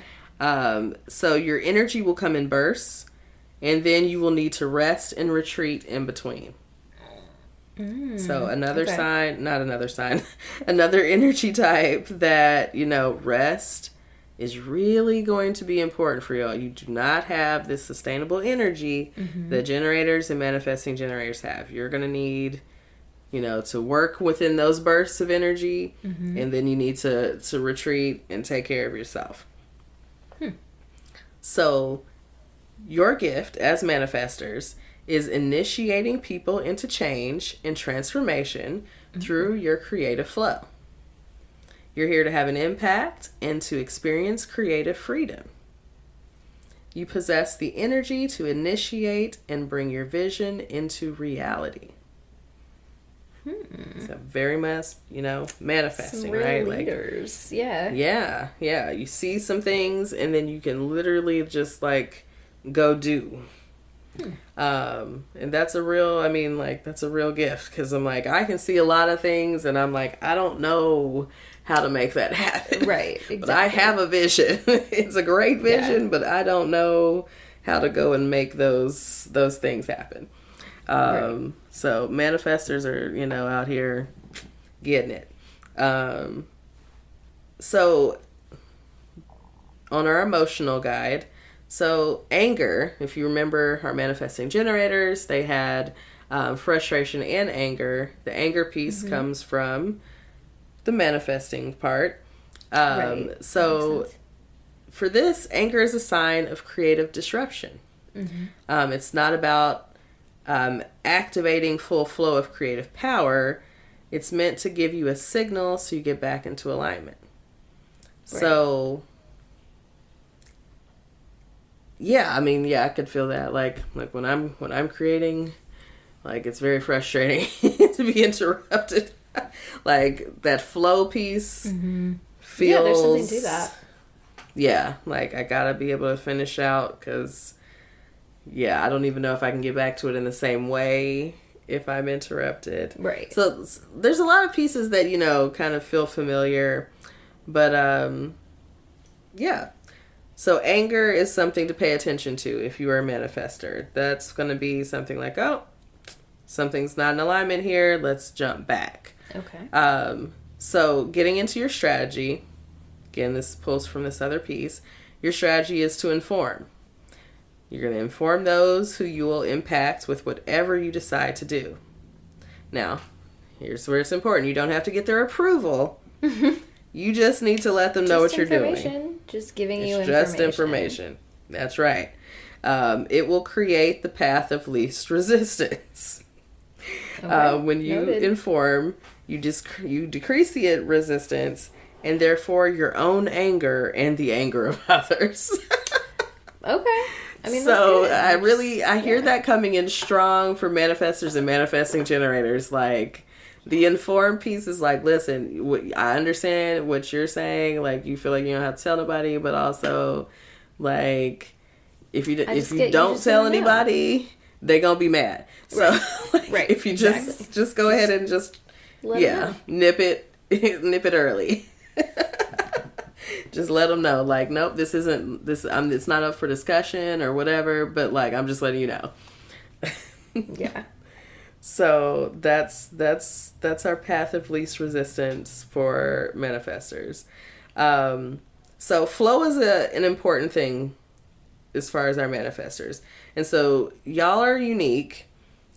Y'all, come on, y'all. I was like, okay, country, come on out. You're unique in that you require nothing from outside of yourself. Ooh. Inspiration and your drive to create comes from within. It's like you have a divine spark of creative flow. Ooh. Because of this, it's important to maintain a consistent connection with your higher self and internal voice. So the energy that I get from like manifestors is very like, it's very introverted energy, because I feel like when all of that comes from inside, like you really have to be in tune and in touch. Right. And I mean, not that extroverts cannot be in tune and in touch, but I feel like it's a lot of alone time involved. No, yeah, because you literally do not need anything from the outside world. Like, right. Yeah, that would be a big introvert energy for sure, because you've already got so much happening. Yeah, it's like there's so much in here. Like I really don't need the stimulation from everything else. Yes. So exactly. I'm just like in here in my little retreat at home, doing my thing, making things happen though. Like out here doing it. So as far as making decisions for manifestors, let your authority guide you to which ideas to act on. Acting from this inner truth will allow your full manifesting potential to be expressed. So, we haven't gotten to talk about authority yet. And that's where, like, we might be in episode 2, at least, if we get into authority. So, unfortunately, we don't get into that right now. But for our manifestors, just remembering that your authority is going to be big as far as your decision making. Okay. So one of 3 authorities will be true for manifestors. It'll either be emotional, splenic, or ego. Now there are more, but for manifestors, those will be the ones that you'll have between. Okay. So that's the manifesting group. Okay. Now we're gonna scroll on down to our smallest group. I was gonna say, this last one can't be very big. We've gone through a lot of percentages already. Right. This is the 1%. The 1%. This is the 1%. The reflectors. And so the reflector's essence is to measure through reflection of the human condition and human potential. So if you're looking at your chart, you're a reflector because there are no energy centers colored or defined. So all of your energy centers will be blank if you're a reflector. Okay. You are an energy or a light energy being. So it's not many of us out there, or not us, because I mean I'm not included, but not many of y'all out there. But let us know if you are one. We'd love to. Yeah, I mean, if you're a reflector, like let's talk about it. You're probably not like listening to the podcast. I don't know if you hear about this. Maybe not. That's a really small percentage, right? So reflectors, you're a wise observer here to mirror for your community, to magnify and reflect back, to sample, and to be one with totality. That's a lot. That's a lot of maneuvering. You're telling me this isn't a religion? This is a very like godlike concept. It would be so easy for a reflector, quote unquote, to take advantage of a bunch of people who were generators or I'm a reflector. Yeah. My job. I'm not sure about this. The reflectors and the manifestors are taking over. So reflectors are gifted at detecting when something is unusual or out of line around them. Okay. So reflectors, the emotional guide for you all is disappointment. So disappointment arises when you see unfulfilled potential in others, or you need more time for yourself. So when you feel that disappointment, that's your sign. Hey, it's time to realign. Like, I'm out of alignment. Let's get back in tune. Okay. So disappointment.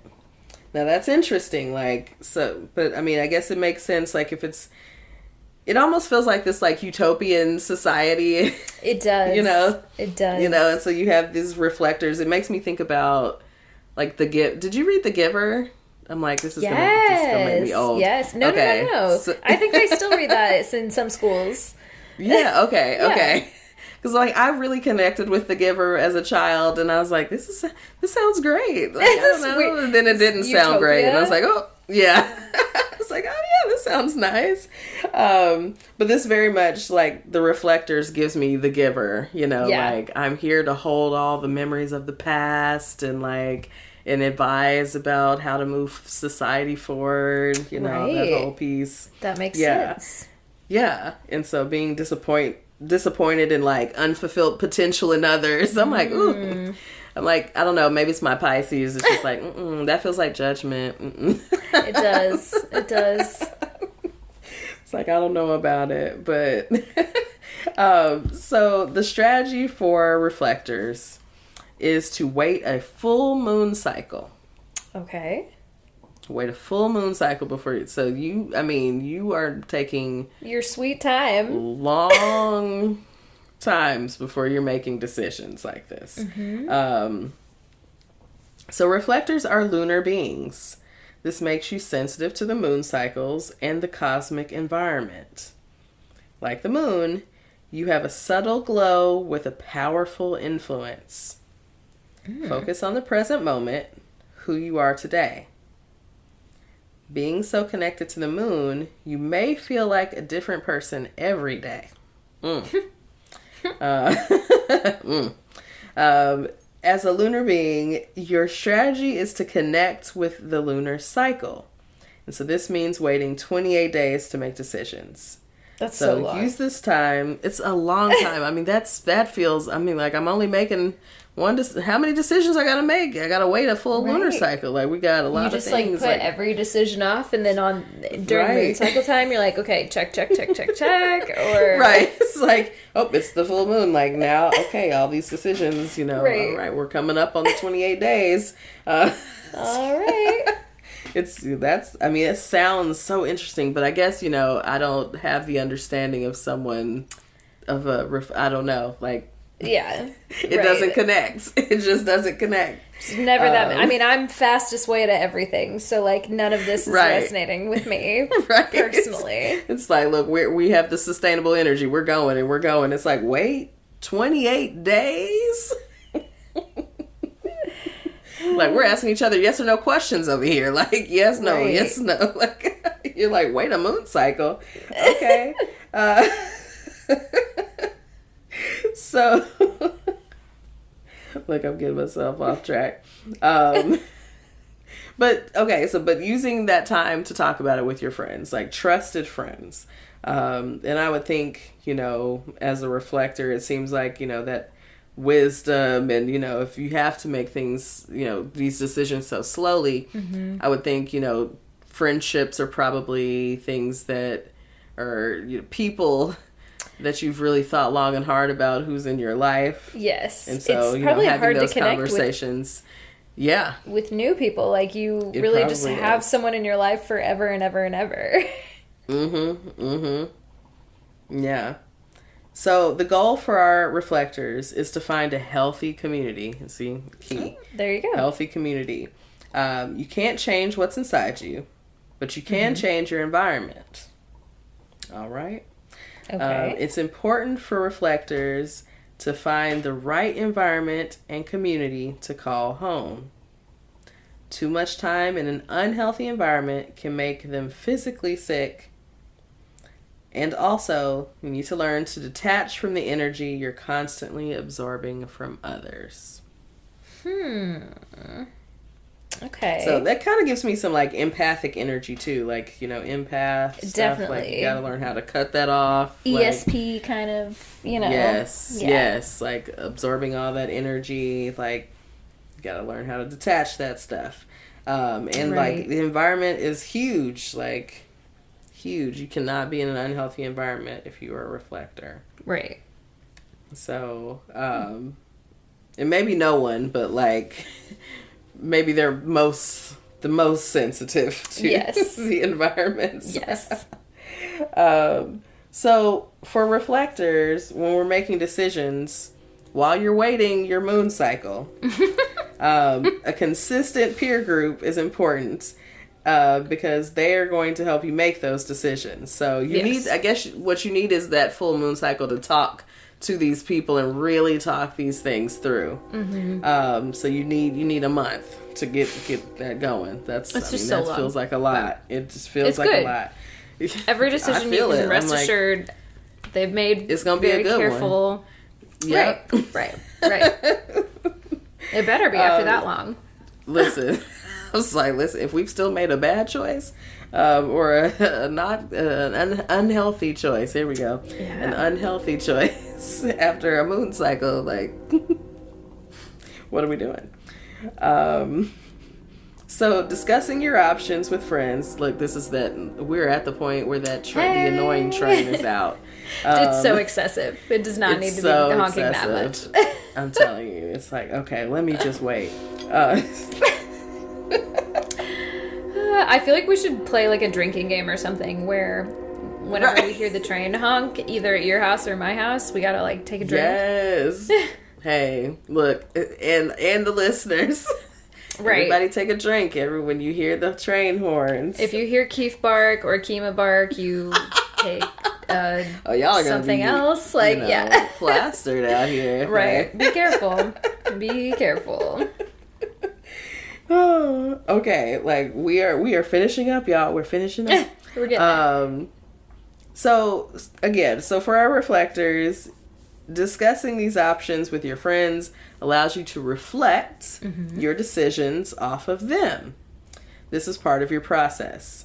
So when you hear it reflected through someone else, you can get clarity on it.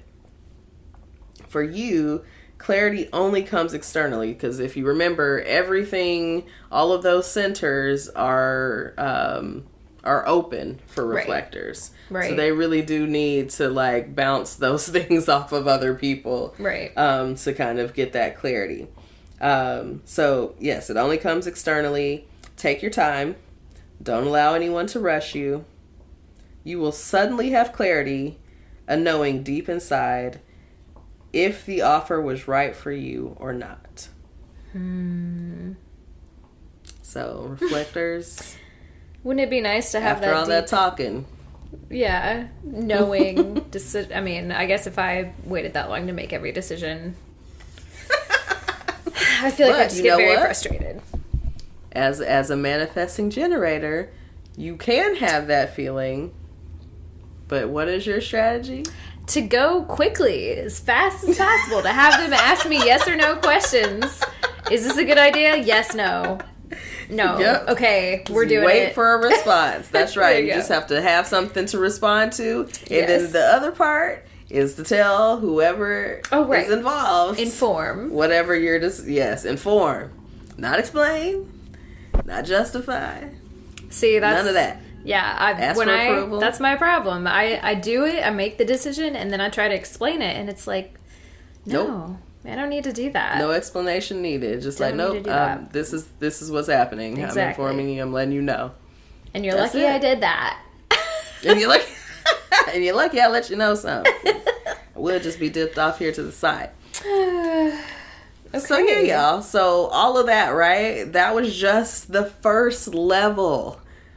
This was just our 5 energy layers types. To this shit. So this is what I'm saying. It's very complex, but it's very interesting. So like the more you get into it, you're gonna like so much is there. Yeah. This was literally like 2 pages of the research, and Christine has 12 pages of notes. Yes. Like, and I there's stopped so much. Yeah. I stopped taking notes at one point. I was like, okay, this I don't even know there's too much. You got and like into how this. much to not put in.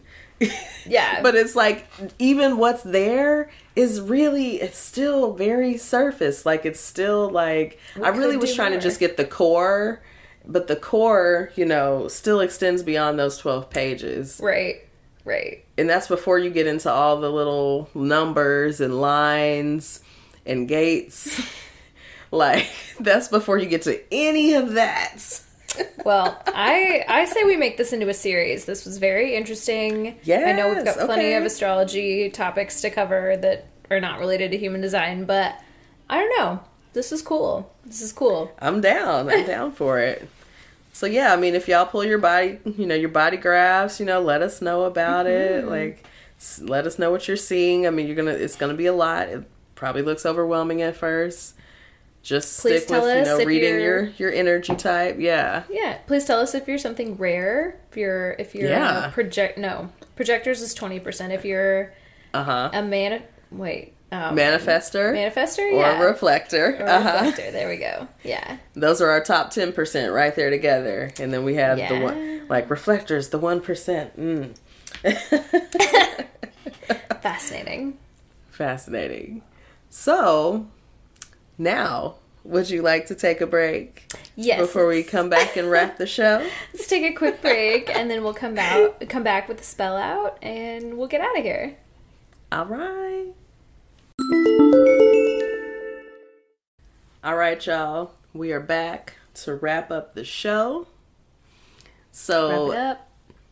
Miss Shelby, do you have a moment of the week? So, I will just say, to make it brief, I was in Denver all last weekend. Spent some time in Denver. Yes. And the most Pisces thing about it for me was just being in a place where you could just be high all the time. Yes. Because literally everyone in that city is like way too high at any given moment. Yes. And remember, in the elevation too. Yes. I mean, that, woo, you be... fucks you up that much more. It's a mile high city. Mile high. We're at that point in the show, y'all. You know what it clearly, is. Speaking of mile high. Okay, so the funny thing that I noticed is, like, we went to a couple of dispensaries because, when in Rome. And every time we went to a dispensary, it felt like the people behind the counter were, like, really high. Like, you'd ask them a question, and they would be like, yeah, okay. Oh my God. Sorry, I said this was going to be quick, and now I have a story. It's okay. Jack, it's okay. Jack went to a dispensary, and he asked the bud tender, do you have any purples? Like, any kind of, like, very purpley weed? Because that's what he likes. And I'm like... And he was like, man, I think we're out of all of those kinds of strains right now. And then the other bud tender from across the counter was like, oh, no, we have one. It's this one. And he's like, oh, yeah, we do have that one. And he's like, cool. It's like, everybody's just way too high. And then he asked if he can get a certain amount of it. And then the guy's like, he said, can I get an eighth of it? And the guy's like, we only have it in grams. What? Jack was like, I'm pretty sure it's because he only had one kind of bag. And he couldn't just, like, figure it out.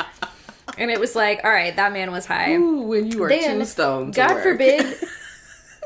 Even with weed. God forbid you, like, try to cross the street in Denver. You, like, try to cross the street and everyone just, like, stops for you even when it's not the safe thing to do because they're just, like, they're just too high. You can tell they're driving. They're being extra cautious. They're a little too high and they're like, no, you go. It's like... And the servers are high. Like, everybody's just stoned high all the time. It's great. And I've never felt so, like... I've never been so high in public and also felt like I'm way better than all these people. Yep. Like, I'm functioning out here. I'm functioning. It made me feel really good. It felt like my Pisces tendencies were, like, really coming in. I felt understood. I felt like I was, it was good. It was good. Yes. So that's my kind of Pisces moment of the week. Does Denver hit anywhere on your astrocartography chart? Does It's it cross within any 400 lines? miles. It's Do you know what it is 400 off the top of your head? Of Don't worry about it if you don't, but it was one of the green ones, but it wasn't a Venus line. So would that have been a Mars line? It was something though. I don't know it if was they're something always good. the same color. I'm not sure. Oh, okay, never mind. Yeah, I'm just like trying to remember the map on the website I looked at. Yeah. But yeah, it was a good one. It was a good one. Okay. So, I don't know. Maybe that means something. Yeah, depending on what line it is. It might be a place. Well, and you said the drive wasn't too bad from where you are, so like might be a place that you'll be visiting more often. I think so. Yes. What about you? Do you have a moment for us this week? So, I have so many moments. But It's true. It's true. I think the Aries Venus was strong this week. A little Pisces. I think we we were I was doing a lot of texting this week. But I sent you some memes. I was like, the Pisces memes have been coming in real like hots, like just strong. Real strong, real intense. Like, woo, I feel maybe I don't want to post Spicy. this. Like, I don't know. This is a little too relatable. Let's sit with this. Like, let me just write about this for a minute. I don't know. Like that was rough. So I definitely had those moments. But yeah, the Aries Venus, has been very active. It's doing its thing. It's doing its thing. It's like, ooh, new things. And, just, and the Pisces is jumping in with like, let's attach to it. Yes. And so I am really trying to exercise, boundaries. And that's good. Yeah. So that's it's hard for us. It's I'm not saying, every day has been perfect. But we're doing our best. We're doing our best. So yeah, that's my moment. I'll keep it brief. So let's get to the spell out. Let's do it. Let's send them out. Where can they find us? So yeah, like if you want to get in contact with us, you can talk to us about just about anything. Just about anything. We'll consider it. We'll consider it. We might read and laugh. But email us. Our email address is suchapiscespod@gmail.com, and that is spelled SUCHAPISCESPOD@gmail.com. You can also find us at Such a Pisces Pod on Instagram, Twitter, and Facebook. We out here. Yes. So follow us there. Yes. You're still going. Give Sorry. us 5 stars. I don't know. I'm just no. You were doing your thing. I just forgot there was more, and I just. It's okay. They know by now. They know. Give us a good rating on whatever platform you're listening to this podcast. Tell a friend, etc., etc. Share the love, please. Yes. So with that being said, I think we're gonna get out of here. I think so. I think it's a long episode, so I think we're gonna get out of here. Just gonna dip. Yeah, we'll see you guys. We've only got 5 more episodes this season? I think so. Yeah. Before we take a little break, I think, is this the part of the podcast where, we start to slowly terminate the client? Like, we give them plenty of heads up. Right. We're leaving let soon. Them know. 5 weeks. We've got 5 more weeks of new episodes, and then we're taking a little break. We both, I think, much needed. We have been busy. But we're so far so good. We're making it happen. Yeah. I'm impressed at us as Pisces for continuing to show up every week. If y'all don't understand something like Pisces, This is a big deal. This is hard. Consistency. So, with that, I hope that y'all come back and listen again next week. Yes. Be safe and protect your energy, y'all. Bye. Bye.